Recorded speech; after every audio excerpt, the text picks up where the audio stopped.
Welcome back to another installment of Whirlwind of Weezer.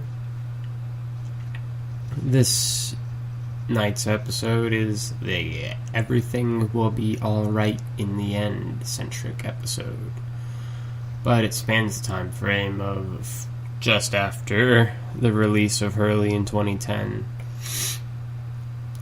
through 2011, 12, 13, 14 until the release on October 7th, 2014 of Everything Will Be Alright in the End. Well, let's start with some of those early tours.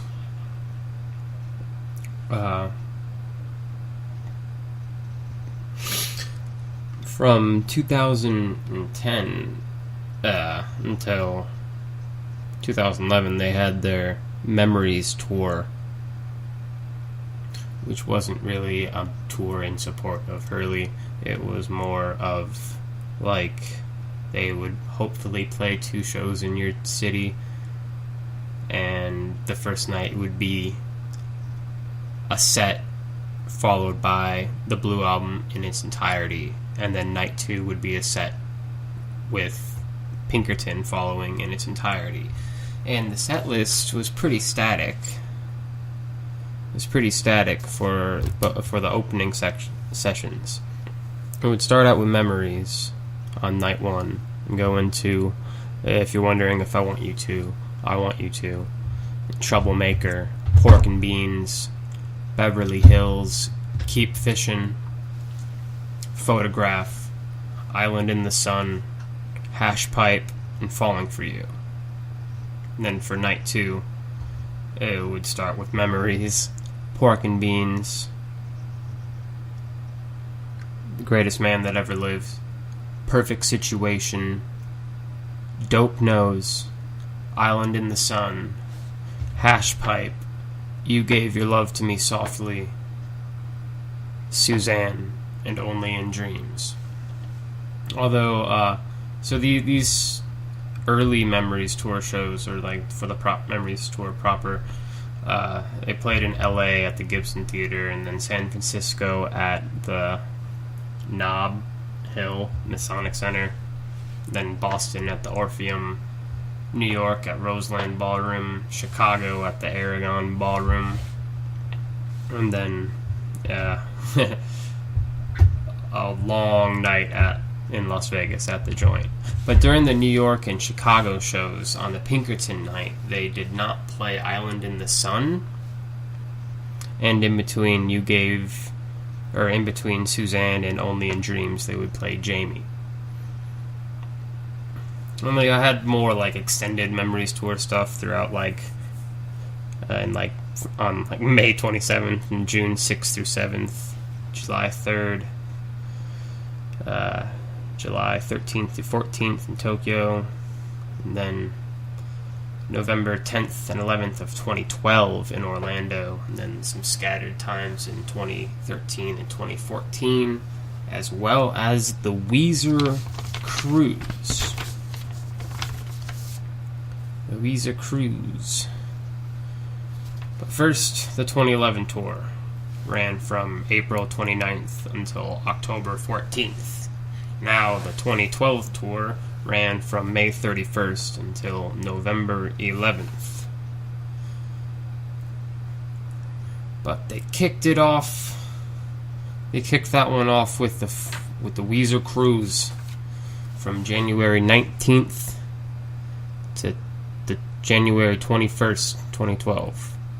And on this first night, they played Hash Pipe, Perfect Situation, If You're Wondering If I Want You To, I Want You To, Photograph, Dope Nose, Blast Off, Paranoid Android, Island in the Sun, Beverly Hills, Pork and Beans, and then an intermission with Carl, followed by the Blue Album in its entirety. And on January 20th, they started out with Troublemaker, into We Are All on Drugs, I Just Threw Out the Love of My Dreams, No One Else, a cover of the Wheatus song Teenage Dirtbag. Can't Stop Partying, like the Coconut Teaser mix. Keep Fishin', Michael and Carly, Jamie, Tragic Girl, and then intermission with Carl and Pinkerton in its entirety.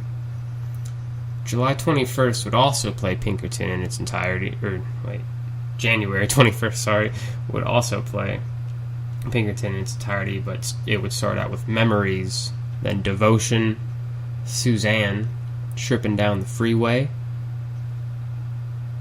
You Gave Your Love to Me Softly, a cover of Frank Black's Los Angeles, sung by Patrick Wilson, Long Time Sunshine, Don't Let Go, Tragic Girl, Greatest Man That Ever Lived, intermission Pinkerton.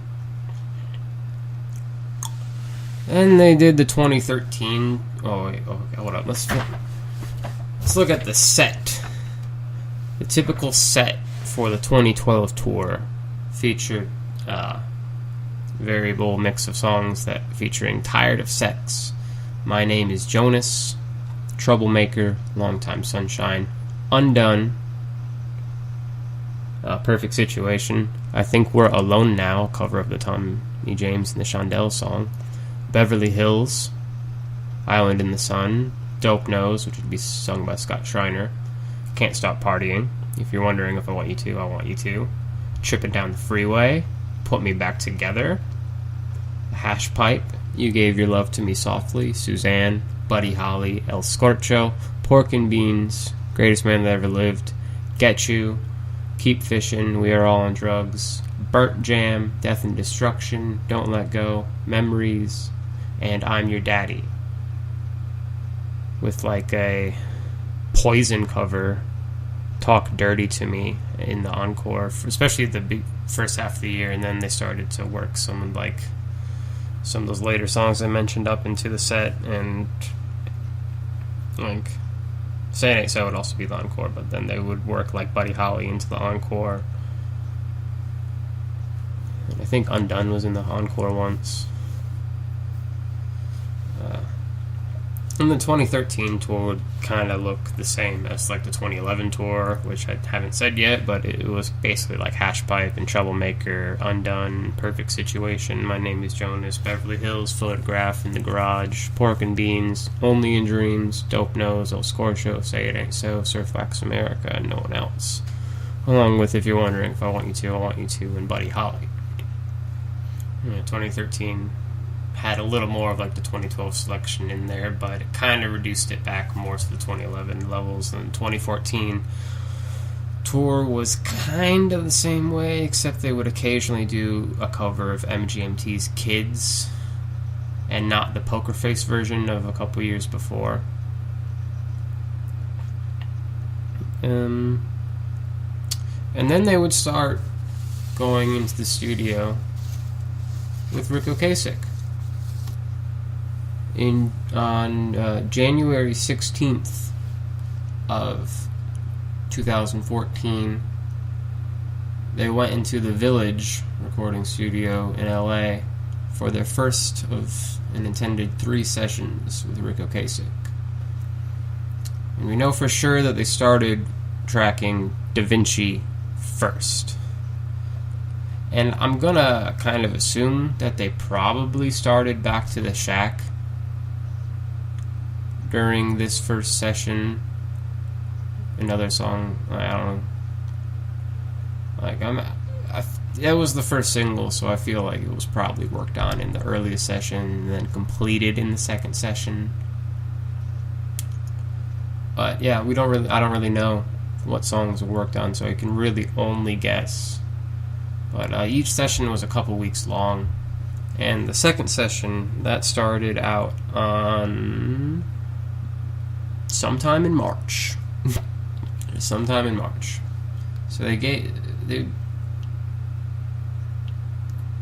give themselves at least a couple weeks off in between sessions to noodle around on the songs more and also get the songs off of their mind. Like come back and then start, tweaking it a little bit to get ready to bring back into the studio. Just gotta have some time to meditate. Then, yeah, I don't really know what was worked on, but I assume that they probably finished up so they could start like mixing, mastering back to the shack during this March session. That probably ended in like early April. And then the third session was in June, and I feel like the album was definitely taking shape at this point. I feel like this is what there's like a leaked audio for like the entire album in a very early stage, which I wouldn't be surprised was like the disc they were passing around during these June sessions, or during and after these June sessions, because a lot of songs needed work. Some songs are pretty much done, like Go Away, and obviously Back to the Shack. Other songs, like Foolish Father, is a little boring, because it doesn't really have the whole, like, everything will be alright in the end chorus thing going on with it. It's a little more barren. There's a little just extra production touches that weren't added to it yet. And The British Are Coming doesn't have that nifty little intro to it. Instead, it has a couple extra lines that are really just jarring, and ultimately he tweaked the vocals a little, lyrics and vocals a little bit more for this extra session that kicked off on July 28th, 2014 and ended on August 20th. This is where they added that little chorus bit to Foolish Father, and definitely touched up well, everything really, but definitely touched up.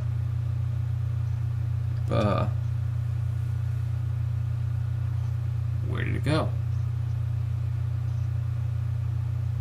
I don't know, whatever other song I was talking about. The British Are Coming, yeah.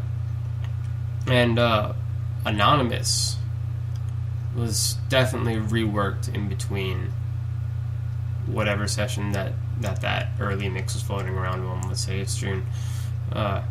Because Anonymous wasn't even, it was just untitled, I guess. And Rivers would sing like, I'll Call You a Mystery, and that was pretty weak. Not really a strong vocal one to get behind. Doesn't really give it the same energy as with the whole Anonymous thing. That just flows a whole lot better. Glad they switched that up. And then ultimately just the mixes are just kind of cleaned up a little bit. Still not really perfect at release, but whatever. It was a good inspired session. Allegedly, like some songs here were resurrected from, or at least maybe the beginning of the sessions, they had songs that were resurrected by Rick because he enjoyed them from earlier Blue and Green sessions.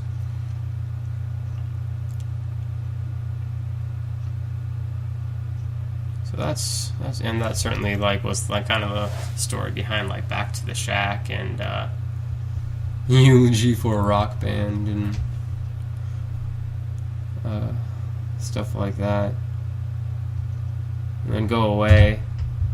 That sounds like it could have been something that was written during the Green. It really does. And I'm glad that there's a guest vocalist on there. It really sells it. I like when they have a guest female vocalist in particular.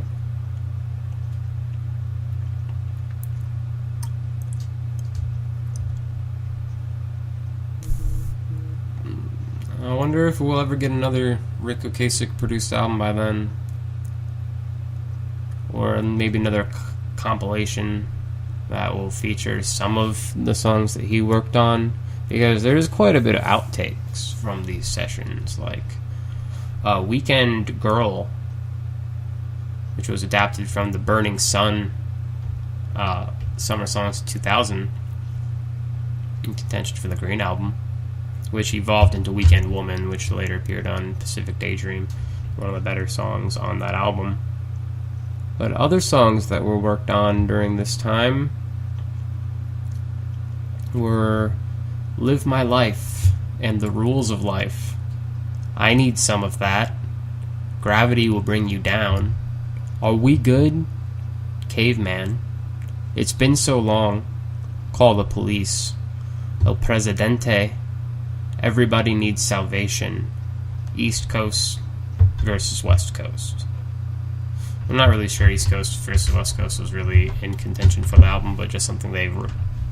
Maybe it was just a demo, a home demo with Rivers and the gang around. It's probably just what it is, but maybe it was done in the studio. But like Caveman, Call the Police, and El Presidente are all studio recordings that I assume originate from some of these sessions. Probably not the June one, because it's like the album in sequence. Like, it's the songs. There's nothing like different on it. It's just that the songs aren't in their finished state yet in some cases. But like, there's a lot of songs here that I haven't heard, like Live My Life, or I Need Some of That, or The Rules of Life, or I'd like to hear what Weekend Girl sounded like, to hear the transition between Burning Sun and Weekend Woman. And then the album was released on October 7th and started making its way into set lists on their 2014 tour, with like an October 8th Long Beach like promo event where they had a 7 p.m. set with Ain't Got Nobody, I've Had It Up to Here, Go Away, Eulogy for Rock Band, Cleopatra, and then 8 p.m. set of Da Vinci, The British Are Coming, Go Away, Eulogy, and Foolish Father. Yeah, that's another thing. The Da Vinci on that early mix of the album was quite a bit different, even lyrically. He had quite a bit that he changed there. Definitely for the better.